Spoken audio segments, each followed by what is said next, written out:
Caso de óptica. Lo primero que hice fue determinar los valores de distancia máxima que el ojo debería enfocar en 500 metros y distancia mínima que el ojo debería enfocar en 10 centímetros, esto en base a estimaciones propias. También trabajé la distancia cristalina retina en base a información encontrada en Wikipedia de 2,5 centímetros, es decir, 25 milímetros. En base a esto trabajé la distancia focal máxima y mínima con la fórmula de posición y foco, despejando f en función de g, las variables que habíamos introducido, y b, la distancia cristalina retina.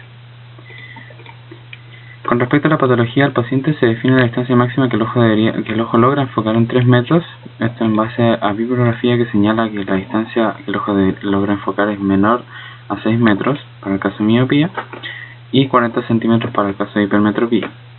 En base a esto calculamos la distancia focal mínima y máxima con la ecuación de posición y foco, despejando f en función de g, las variables que habíamos introducido, y b nuevamente la distancia cristalina retina.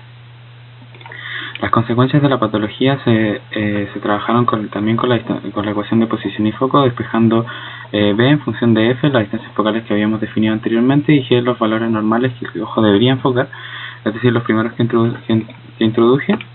Y en este caso se señala que la imagen se proyecta posterior a la retina en el caso de hipermetropía y anterior en el caso de miopía. Con respecto al estudio del vidrio, se trabaja el ángulo de refracción total para obtener el índice de refracción vidrio-aire de 490 nanómetros. Esto lo realicé con la fórmula número 30, donde el ángulo θ es el ángulo de refracción total de 490 nanómetros. Con eso obtuve el índice de refracción vidrio-aire. Luego, con el inverso, obtuve el índice de refracción aire-vidrio. Con respecto al vidrio de 590 nanómetros, utilicé el ángulo de refracción y el ángulo de incidencia, la ley de Snell, donde θ1 es el ángulo de refracción y θ2 es el ángulo de incidencia, 590 nanómetros.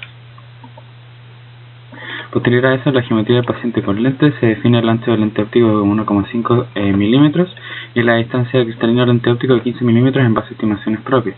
Con esto trabajamos la distancia focal del lente con la ecuación número 20, donde definimos la distancia focal de los lentes para ambos casos, para miopía e hipermetropía. Luego calculamos la dioptría utilizando la fórmula número 25, donde la dioptría es igual a 1 partido por la distancia focal calculada anteriormente. Luego se determinaron los radios de 490 y 590 nanómetros, esto en base a información provista por la página, donde se especifica que hay que trabajar con lentes biconvexo y bicóncavo simple, ya que los radios que se trabajan son iguales. Por lo tanto, trabajamos en el caso de miopía con el número 23 y en el caso de hipermetropía con el número 24. Y se trabaja con ambas longitudes de onda por los colores que son previstos por el ojo.